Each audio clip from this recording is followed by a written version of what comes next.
El hecho de que un expresidente de la Nación, bueno, independientemente de lo que uno piense de él, termine procesado, eventualmente preso por coimas, es, como decía Alfredo, un hecho prácticamente histórico.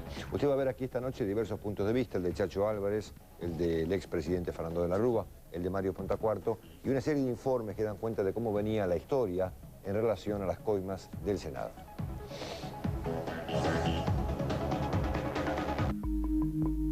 Para el Senado tengo la Baneco. No he dicho lo de Navarro. Acá hubo soborno.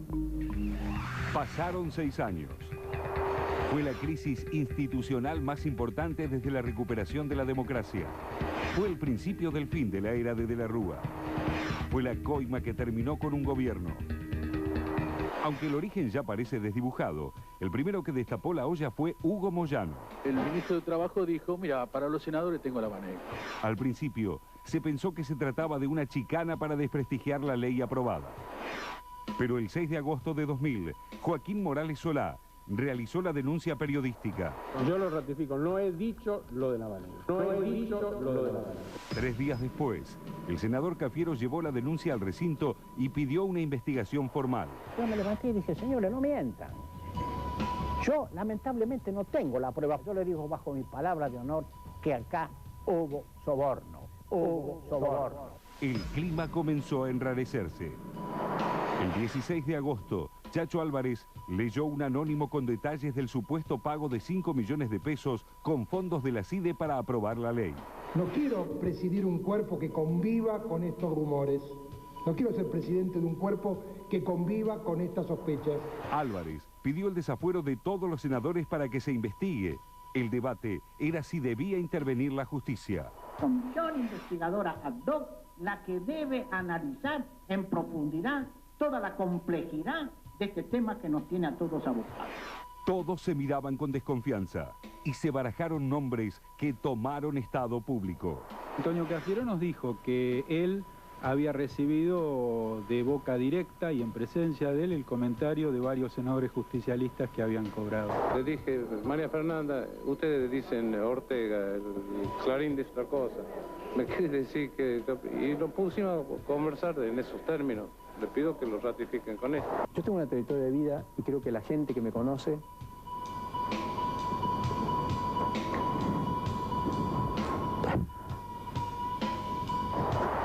el anónimo era preciso.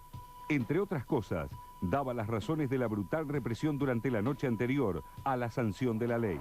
Fue prácticamente un milagro el recorrido de la bala, que si bien atravesó de lado a lado los genitales, no tocó siquiera un testículo.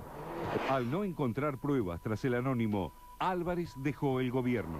Presento mi renuncia indeclinable al cargo de vicepresidente de la Nación. Ruptura, renuncias y rumores que se hacían cada vez más fuertes originaron la crisis institucional más importante desde la recuperación de la democracia y el inicio del fin de un gobierno.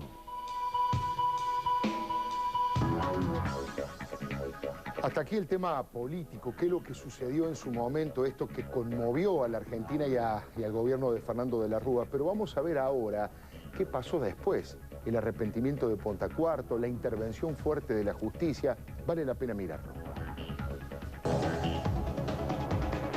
A fines de 2003, la investigación por las coimas estaba dormida, pero la aparición de Mario Pontacuarto la despertó. Este hecho quedaría en la nada y acá no hubiera juicio oral y no se establecerían condenas. Yo no sé quién más va a denunciar un delito de corrupción en la Argentina para adelante. Pontacuarto se convirtió en el arrepentido de los sobornos. Pues yo tuve el dinero una semana en mi poder. El exsecretario parlamentario confesó que él había llevado los 5 millones de pesos que salieron de la CIDE hacia el Senado. Converso con De Santibáñez y bueno, ahí ya De Santibáñez me dice que ese mismo día, en horas de la noche o a la tardecita, me iba a hacer entregar el dinero, que ya lo arregle con su secretaria, con Gladys Mota. Pontacuarto siempre afirmó que de la Rúa sabía de los sobornos.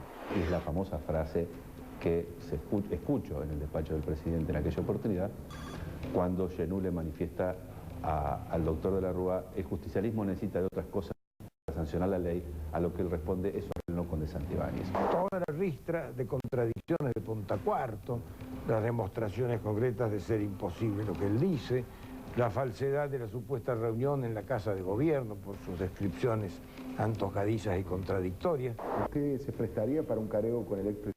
Sí, sin ninguna duda. Nada de lo que dice Punta Cuarto se ha corroborado. El 5 de junio pasado, De la Rúa declaró ante el juez Rafecas y defendió su inocencia. Debe haber incurrido en alguna contradicción en lo que yo haya manifestado, fundamentalmente referente a aquella famosa reunión en el despacho presidencial. Y el colmo se da ya en los supuestos reconocimientos en la Casa de Gobierno y el despacho presidencial, donde da todo cambiado.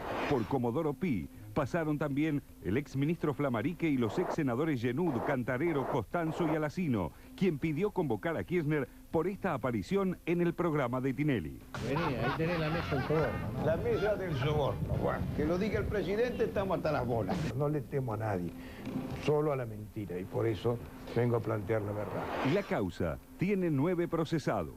Los ex senadores Genud, Cantarero, Alacino, Tel, Costanzo y Branda. El ex ministro Flammarique y el ex jefe de la CIDE, Fernando de Santibáñez, y el arrepentido Punta Cuarto. ¿Podrá ser De la Rúa el 10º? ¿Usted cree en la justicia? Relativamente, en nuestro país, usted sabe que no hay independencia. Es el juez y el tribunal el que en este caso debe llegar en la investigación a concretar definitivamente si el doctor De la Rúa era responsable o no. Si no gana la justicia, que gane la verdad. Recién escuchábamos con parte del informe de Punta Cuarto cuando dice, usted dice que de Santibáñez finalmente es que a través de la secretaria, ¿de quién le entrega los 5 millones de dólares? De su secretaria Gladys Mota. ¿Usted habló con de Santibáñez alguna vez? El 18 de abril. ¿Por teléfono o en forma personal? No, en forma personal en su despacho. Él hizo declaraciones ayer diciendo que se trata de un perseguido político. Mire, bueno, lo he dicho hasta el cansancio, en distintas indagatorias, en cuantas veces me han preguntado. Yo me entero el día anterior, el 17 de abril, que me lo transmite Genú, que al día siguiente yo iba a tener una entrevista en las oficinas de la CIDE con su secretario de Santibáñez a los efectos de acordar la entrega del dinero para lo que iba a ser la sanción de la ley de reforma laboral, que estaba estipulada que se realice el día 18 de abril, o el día 19 de abril, el día siguiente. Sí. 18 de abril fue martes, miércoles 19 de abril se trataría la ley. Bueno, yo concurro en horas del mediodía, entre 12 y 1, porque hay que ser... se me está requiriendo mucho, por parte fundamentalmente del doctor Larrua, la precisión de los horarios. Y esto ocurrió hace 6 años. Claro.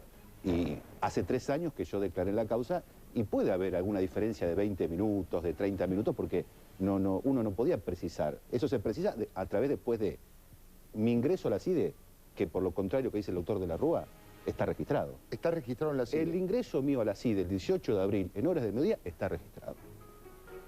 Que yo voy a ver, según me anuncio abajo, entro por la calle 25 de Mayo, a la secretaria de Santibáñez. ¿Y ella le entrega la valija? Yo voy en horas del mediodía, entre las 2 y la 1, me entrevisto con de Santibáñez en su despacho por un término de 15, 20 minutos, y él la hace ingresar a su secretaria Gladys Mota nuevamente a su despacho para decirle que acuerde conmigo en ese mismo día, en la tardecita noche, la entrega del dinero. Que Gladys me iba a llamar a mí por teléfono, a mi celular, a los efectos de corroborar el horario. Bueno, eso sucede, y ese llamado del teléfono de Gladys Mota, un teléfono celular Nextel perteneciente a la CIDE, me llama a mi celular y me dice que le dé el número de patente del auto particular, pues yo les iba a ir mi auto particular, para que me dejen ingresar por la calle Alén, que era el garaje de la CIDE. Y eso ocurre a partir de entre las 7:30 y las 8 de la noche, donde yo concurro efectivamente a la CIDE a retirar el dinero. Yo el viernes, Mario, le hice un extenso reportaje de la Rúa acá en América 24, a propósito de la salida del libro. Y él en el fondo lo que sostiene es que todo esto ha sido una operación política imaginada, montada, pensada por Aníbal Ibarra y Alberto Fernández para reivindicar la figura finalmente de Chacho Bárbaro. Parece que finalmente usted se ha prestado a una especie de operación política tipo descomunal para reivindicar la figura de Álvaro. ¿Usted qué opina de eso? Yo creo que De la Rúa tiene un terrible error de los conceptos cuando plantea el famoso tema, él lo plantea en 2 partes esto, a partir del anónimo, en primer lugar, y luego la segunda etapa de esto que es el 2003, cuando dice que hay una operación política. En la primera etapa, el anónimo, el famoso anónimo, de acuerdo a los involucrados en aquel entonces, y dicho por ellos mismos, fue realizado por aquellos que se quedaron afuera. Eso manifestaban algunos senadores justicialistas, ¿no es cierto? Entonces hacen el famoso anónimo con parte de la verdad, en ese anónimo parte de la verdad, porque quien realizó el anónimo conversó efectivamente con alguno de los que había cobrado. Claro. Y le contó la historia. El anónimo es burdo en muchos aspectos porque dice que la plata se distribuye en el Senado, da nombre de gente que cobró que nunca cobró dinero, con el caso Meneghini, Galván, Moró, que bueno, que los involucraron y que no tuvieron absolutamente nada que ver en esto. O sea que ahí no hay operación política, hay un pase de facturas. Y como el justicialismo en ese momento, fundamentalmente en el Senado, se manejaba con tanta impunidad, que es cierto que se contaban las cosas de cuánto cobró uno, cuánto cobró el otro, y empezó a haber un pase de factura. Antonio Cafiero, quien se vende como una persona que conocía el tema, habla con 3 o 4 senadores y le corroboran a los senadores que existieron los sobornos, que algunos cobraron. Entonces, esa no fue una operación política, de ninguna manera, fue un pase de factura entre senadores justicialistas. La segunda parte no hay. ¿Cuál es la operación política? Yo siento la necesidad, después de un tiempo largo, de blanquear esta situación. Y yo no lo hice como lo está planteando el doctor de la Rúa permanentemente porque me pagó la revista TXT. Ustedes saben cómo fue esa historia. Yo cuando me presento, que digo que voy a hablar, la preocupación mía es sacar a mi familia del país. Y yo no tenía recursos para hacerlo. Y le planteo a los dueños de la revista la necesidad de que mi familia esté fuera del país durante el tiempo que yo haga la denuncia y un tiempo más largo porque yo no quería que ellos estén acá porque sabía la conmoción que esto iba a crear. Pues ellos hicieron una evaluación de los gastos que tenía que tener mi familia y le entregaron el dinero para que mi familia se vaya y estuvo 5 meses afuera. No estuvo ni en París ni en Roma, estuvo en el Uruguay. Por lo tanto, yo no lucré con esto. Esto es un error gravísimo y aparte creo que algo que me parece que es importante decirlo. El mismo día que yo realicé la denuncia, llevé el contrato firmado con la revista TXT y se lo di al juez Ollarvide, que estaba a cargo de la causa en este momento porque Canicoba Corral no estaba. O sea que yo fui el primero que blanqueé la situación del pago de la revista. Yo le entregué el contrato firmado por la revista TXT, con lo que la revista había pagado y con los abogados que me ponían para defenderme. Vamos a ver qué dice el otro gran personaje de toda esta historia, el que era en ese momento vicepresidente de la Nación, Chacho Álvarez.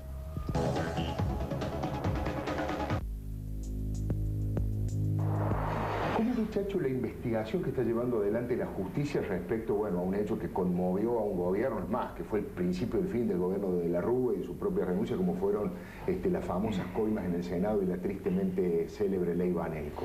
La verdad es que vemos a un juez actuando con mucha independencia, pero también con mucha decisión y con mucha voluntad. Por eso va a ser atacado, va a intentar mostrárselo a ese juez articulado con determinado dispositivo de poder, porque es lo único que queda como, yo diría, como chicana jurídica o como chicana política. De la Rúa ha dicho que es parte de un acuerdo suyo con Alberto Fernández, con Pontacuarto, para perjudicarlo como una suerte de conspiración, ¿no? Sí, en general me parece que es siempre una estrategia de algunos personajes de colocarse en el lugar de la víctima. Y me parece que esa visión del complot, de la conspiración, no se lo traga, no se lo come nadie. Nadie pensó que este hecho fue una fábula o fue un invento de alguien. Entonces, mucho más cuando hay un arrepentido que dice cómo fue, qué lo llevó, cómo fue la ruta del dinero, y cuando hay un juez que certifica todo eso, entonces me parece que ahí hay un camino que es muy difícil de querer cuestionar, planteando estas cuestiones de complot, de conspiraciones. Yo creo que eso nadie en su sano juicio puede creer esas interpretaciones. ¿Usted está convencido al día de hoy entonces que Fernando de la Rúa sabía, digamos? Yo dije, si alguien pagó el gobierno porque le interesaba sacar la ley. Era una cosa como lógica. Y siempre dije, si paga un gobierno, si se pagan con fondos eventualmente de la CIDE o presuntamente de la CIDE, como se intenta demostrar en la investigación, es difícil pensar que una cantidad de dinero cercana a los 5 millones de dólares, algún funcionario hiciera eso sin tener sin previamente, digamos, discutirlo con las más altas autoridades o con la más alta autoridad. Entonces era un razonamiento de lógica política y de sentido común, no era un razonamiento judicial que hiciera hincapié en las pruebas, porque de esas pruebas judiciales no había y no va a haber. En Pontacuarto de la Rúa, ¿ustedes han sido careados o eventualmente podrán ser careados en el futuro? No hemos sido elemental, ¿no es sí, cierto? no hemos sido careados. El juez no ha dispuesto esa medida. Yo la he tenido con otros imputados o testigos. A mí me carearon con Genú y con De Santibáñez, que son dos de los imputados. Y bueno, tuve careo con Gladys Mota y con otros más que eran testigos de la causa. Pero en esta oportunidad el juez todavía no ha dispuesto ningún careo. La verdad que aquí cuando lo invitamos de la Rúa y con la presencia de Pontacuarto, nuestra idea obviamente no era hacer un careo, porque no somos ningún instrumento de la justicia, simplemente somos un programa de televisión periodístico. La idea es que estuviesen los dos. Y de la Rúa se negó, como yo le avisé recién al comienzo del programa, le conté, porque venía Pontacuarto. Sin embargo, en declaración a los medios ha dicho, no le temo a nadie, solo a la mentira. Bueno, pero daba la sensación de que ni siquiera quería mirarlo a la cara. Yo la pregunta que le quiero hacer es si usted cree que el gobierno nacional tiene algún tipo de interés en esto, en darle manija a este tema para ocultar sus propios problemas o para tomar mucha distancia de lo que fue la alianza y condenar a De la Rúa, convertirlo en un chivo expiatorio de La Rúa. Yo no creo que ni este gobierno ni otro gobierno, después de haber visto la actuación del gobierno de Fernando De la Rúa, intente desprestigiarlo aún más.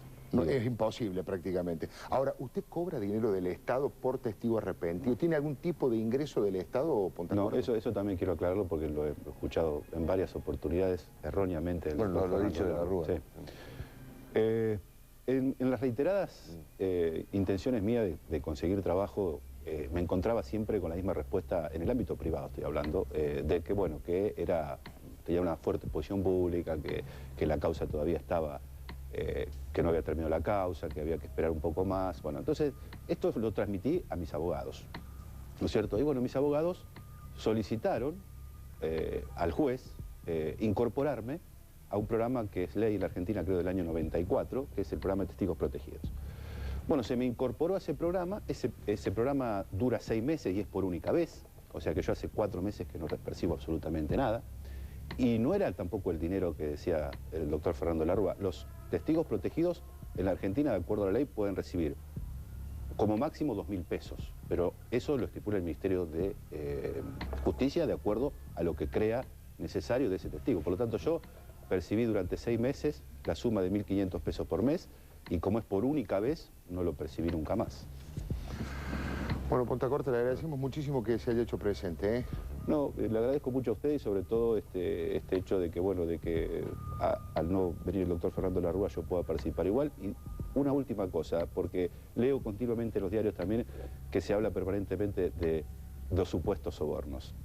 Yo quiero aclarar que no son más supuestos sobornos, que no solo la resolución de un juez, en este caso el juez federal Daniel Rafecas, que corroboró con más de 1000 querellas que esto había sucedido, sino también la confirmación por parte de la Cámara Federal que confirmó que los sobornos existían. Permítame una pregunta un segundito.